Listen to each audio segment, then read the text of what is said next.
Hi everyone, Sandy Sidhu here. Welcome to another episode of The Unstoppable Entrepreneur. This week I'm really excited to bring you Natasha Vorompiova of Systems Rock, and I'm so glad I was able to say her last name. You did great. I'm so excited to be having her here and talking about systems and how she got started because she has a lot of great information to share. So welcome, Natasha. Thank you, Sandy. It's a pleasure. Thank you so much for having me. So why don't we just jump right in and, you're known as Systems Chick. You have this awesome website called Systems Rock. I want to hear about how you got started and like where you are today. And of course, some systems that we ourselves can implement in our businesses no matter where we are. So let's jump right in. Yeah, sure. Well, the way my journey began is kind of like for a lot of moms who, I had a small baby. He was about 6 months when I was faced with the choice whether to go back to my full-time work, my corporate job, or to stay home and make sure that I can give him enough love and care, and I don't need to run out there early in the morning and come home at night when he's already asleep. So that was my intention, and it was really hard in the beginning. Like, I really did not realize that like juggling so many things or just working from home will be so challenging, because like, there's something that we need to do for our business, but then there's a washing machine, there's dishes, and there's this and that. And in the beginning, I was just like so frazzled myself, and my initial idea was let me remember, it was something that business works. That was like, I was kind of like consultant type of thing, but it was really not working. I was just like way too disorganized, and I didn't realize what was happening until like, okay, I sat down and I looked at what worked for me before when I was in the corporate world, besides the fact that I had that corporate structure. And I realized that what was missing was those like very clear, like step-by-step procedures that would like allow me to have my day in a certain way. Maybe not that same way, but it would still help. And it changed everything. It did not happen overnight. It took a while, but that's how the idea about Systems Rock was born. Because like once I got it, I knew that I can share it. And there are so many moms or even just busy entrepreneurs who are juggling many roles: daughters, mothers, students. It's very common, but it's so challenging to just like get in the groove of things when you are one person running a business. So that's basically how I started. Absolutely. And I mean, my own mistakes. Yeah, and I mean, having worked both in like sort of small startup environments and in large corporations, I can honestly say that's like one of the big differences that you see. Almost in a startup in the beginning, it's kind of like fly by the night, everything and anything goes. And then gradually when it reaches more of a mature state, what happens? We need systems, we need processes. New people are coming in, you need to train them. And each time you can't start from scratch and take up one resource to show them, where things are on the intranet or whatnot, or where the code is stored. So having said that, so you realized that the challenge for you that you were facing was that, you were distracted by everything. You started to put systems in place. What were some of the first systems that you started to put into place that kind of helped you regain sense of control? Before we even go there, I just want to clarify like my perception of the word systems, because I think in a lot of cases, like many people now, like entrepreneurs, they want systems, but at the same time, systems, it's so technical. It's like graphs and charts, and it sounds overwhelming at times.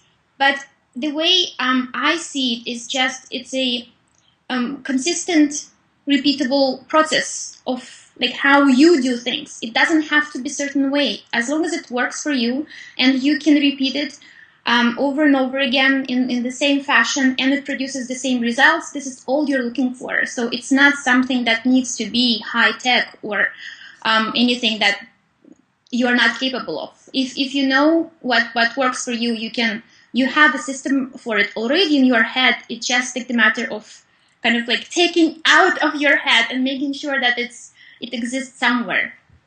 Absolutely. And yeah, I think the best places to start is, and for me, what made the difference was first of all like to-do list and calendar, because it's never-ending to-do list. There's so many things, and it's. I remember when I was starting out and I was complaining to my husband that it's just like I cannot like deal with this to-do list. Like there are so many things, and at the end of the day, I don't seem to have done anything. Like what am I doing wrong? And like he would tell me, well, you have to slash it in half. And I'm like, okay. And what happens to the other half? So we had this conversation, and I couldn't figure it out until I read it. I think it was Ramit Sethi who I took this advice from, who said that you need to have a clear idea for what you need to do when you begin your day, and it should not be more than 3 things. So concentrate on just 3 things. The best practice, I mean, what works for me is to kind of look at my schedule the night before and see what are like top priority tasks or projects that I need to work on. So the rest of the things, which are a bit of more usual things or something that I can shuffle around, happens around those important things. But I know that if I check off my list those 3 things at the end of the day, I'm done, and I've done well. And basically, maybe it was a bit of a mind shift in the beginning, not to try to get many things checked off my list, but the consistency of doing like 3 things every single day pays off so much at the end, because it's not just like doing this like leaps of like, okay, I did 10 things today and tomorrow, and then the 3rd day I'm just burned out. So it's the consistency that really makes it work.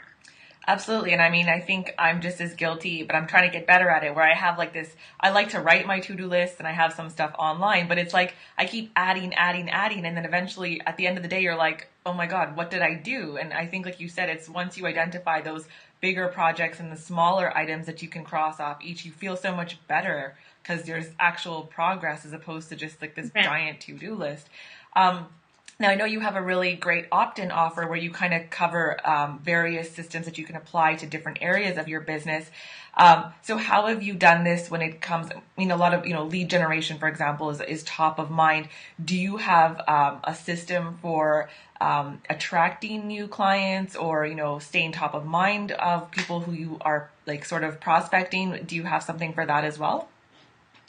Well, I make sure that in my offerings, first of all, I do a lot of direct outreach, and we've touched on this before. Networking is so important, and it's not just going to events or like doing something like physical face-to-face. For me, it's not always doable because I'm all the way in Belgium and most of my clients are in the US. But it's that online networking, reaching out to people, making sure that you have the circle of people who you can refer to, who you can get in touch with a question if you need to. And when the time comes for you to launch something, for example, you can always go and ask for their support. Because I remember when I was launching my very first course last November, it was so difficult to market it because I've done an excellent job at creating the course. Like project management part really worked so well for me. But I realized that I cannot even reach out to anyone because I was not in touch with them all this time. So I felt really uncomfortable going to them and saying, oh, you know what, I have this course, would you please share it with your group or your list? So networking is one of the biggest things that I do for to bring in like more new people into my life. But I also make sure that the offerings that I have there are all ranges of things that I do. So anybody who learns about me, they can jump in and work with me at any level they're comfortable with. So there is that opt-in offer that is totally free. I'm also doing those cows to clarity and profits calls that they're for free. And I really do not pitch anything on those calls. My only intention is for people to come and get some insights for one, and then just experience my way of presenting things, or like seeing me and like getting used to my methodology or the way I present things. So those are my like no barrier Right. offers, so that like anybody can like jump in and like check me out, and like if they see themselves working with me or just sticking around reading my blog, great. If not, no hard feelings. Then there is low barrier offer, where I can create an individual system, or can give just kind of like an assessment of systems and steps to take to make your business kind of like more streamlined. And there is this, like, the biggest one that I have is a 3-month package where we actually holistically work on somebody's business, creating systems. So I think making sure that you have that balance of offers is one thing, but then you have to be reaching out. You have to be in the eyes of as many people as possible, whether it's networking, guest blogging, interviewing. Like you've got to be out there. Now, I mean, for people who are listening to this who are just kind of starting out in their business, and they're kind of maybe getting new to this idea of systems and processes, what are some of the key areas that even when you're just starting out, that you should start creating systems? Like, I know we talked about lead generation right now, but what are some of the top things that you would recommend that, you know, looking back at your business, now that you've been in business for a while, that you would do differently? Yeah. Well, I do believe that it's creating systems is important. I mean, the earlier you do it, the better. But I also know from the experience that I have working with, especially people who are just starting out, there is less urgency and willingness to create systems in the very beginning. There are more important things, and like I understand, like you have to market, you have to get first clients, you have to make sure that they are very well taken care of. Yeah, that those things definitely take priority in the beginning. But once you kind of like get into the um, flow of things, it's important to look at your business, like step back and look at your business as an observer, just to see what are those like big moving pieces that happen on a regular basis. And you might, for example, take a couple of days and list everything that you do. Like maybe you're creating blog posts, you are doing videos, you are on social media. Maybe for administration you do research or something like that, and group them in a bit of a larger categories. There'll be marketing, there'll be client support, there will be administration, financials, like all these bigger pieces. And when you look at those things that happen more or less regularly, daily, weekly, monthly, like every single thing that happens regularly can be turned into a process. And again, it doesn't have to be something very, very complicated. It can be just a checklist, or it can be mind map. It can be video that you can share afterwards with an assistant that you hire. Look for yourself, what are your strengths. Maybe if you're a graphic designer, you can create that beautiful kind of like lineup of what happens when, with some interesting graphics. Like when I work with my clients, we'll look at these things to kind of like bring a bit of like joy and creativity into the process, just because it makes things easier. And a lot of my clients are creative types who are like don't want to be boxed by a system. But when you present it in a like playful way, it just takes away like that's like uneasiness about creating systems, and like makes it more and more approachable. Absolutely. And you said a couple of things that really resonated with me there. For example, blog posts, video posts, the things that we're doing repetitively, that if you just list, and this is something that I started to do exactly that, like, okay, post a blog, the keywords, adding the SEO tags, then it's like, where does it get shared? So as soon as you start listing it out, the next time you do it, you don't have to kind of rethink the whole process. Same thing with like YouTube videos. It's like, you know that there's like a template that you want to use, what the description is, and it just saves that sort of madness that happens in the moment where you're like, oh no, what do I do now? And the part about you definitely at some point want to maybe give this to someone else to do. If you are, you know, at some point trying to grow, you don't want to start teaching them on the spot. If you start documenting this as you go. It's so much easier when you bring on a virtual assistant or someone else. You could say, hey, you know what? This is how I do my blog posts. This is how I do my video posts. This is how I do some of my social media outreach that you can help me with. But yeah, those are all things I've kind of learned as I go. But it's nice hearing, like, you're validating it for me, because I'm like, oh yeah, okay, that's what I'm learning now. But Excellent. yeah, but to someone who's just listening, it kind of may be like, oh, but I'm going to do those things myself forever. And at some point you realize that your time may be better spent elsewhere versus like tagging your blog posts, you know? Totally. Yeah. So what are some of the tools? I know, when you're putting systems and processes in place, there's certain tools you can rely on. What are some of your favorite go-to tools that you can't live without? Well, I'll go with the simplest one, who just about anyone might have if they go to Staples or something. It's Postits. It's so easy to create the process if you write those individual items on Post-its. So it doesn't have to be just like you are writing it all on a piece of paper, but just set aside 15 minutes a day. Take that process, like same blog writing or producing a video or like posting a video, and write on those Post-its, like those like steps that take place every single time. And then bring them to a large surface. Maybe it will be a table, maybe it will be a floor or couch, whatever, and like line them up and see. And as you look at it, like visually, you will see that maybe there are some repetitive steps. Maybe you can take two and supplement it with one. Maybe there'll be a faster way, or maybe you will see that there is something that you can automate or use something else to make it run faster, maybe even not to be done by you. So like Post-its is such an easy way to visualize what's happening in our business. Yes, you will eventually need to transfer it onto a document, but then when you have it, it's so much easier to work with that kind of like visual structure. Mm-hmm.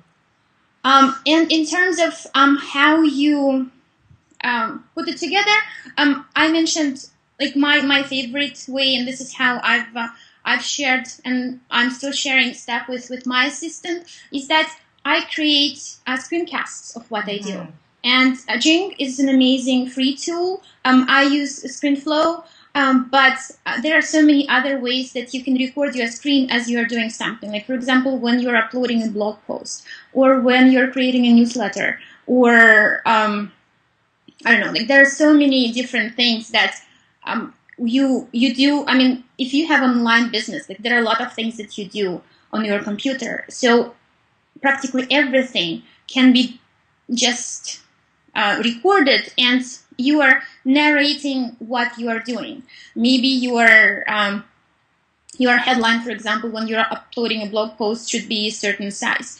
The picture should be a certain size. Maybe the caption needs to go in a certain place. So all these things, writing them out would take you so much time. But when you record it, and you can do it just like the last time you do it yourself, and you're recording it and narrating, then you create that video, upload it, send it to your VA. You can even take it one step further and have someone third party to transcribe it for you. So there you have it. It's a process that lives as a video, that lives as a Word document that can be stored, for example, in Google Docs, another great tool that you can use to create those documents that will be updated as somebody makes changes. So you don't need to have several versions of different processes or something like that. So look at what's easiest for you and how it's easiest for you to create, to communicate something that you're already doing. Video, audio, like I find those very, very easy and fastest way. And if you have any kind of mind maps service, like mind map or Xmind, there are like a bunch of them, and some of them come with free versions as well. That's really like visual way of like, it's kind of like a chart that you can create, but it's not linear. That's what's great about it. Like Right. you can put something like this is how this part goes, and then that's how that part goes. So that's something that's like kind of systems DIY.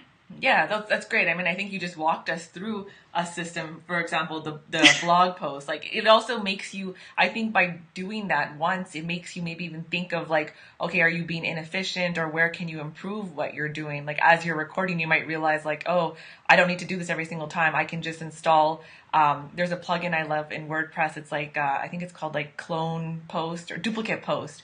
So you just like say you're doing like, for example, I do these video posts. Each time I don't start from a new one. I just hit duplicate post. So certain elements are already there and I just swap out what I need. So that's like one little system that I was No, made that's a easy. great tip. I did not know about that. So thank you. I'll share that with my VA. Yeah, duplicate post. I believe that's the name and it's a lifesaver, especially when you're doing similar content uh over like every week or whatnot, but it really helps. So um Yeah.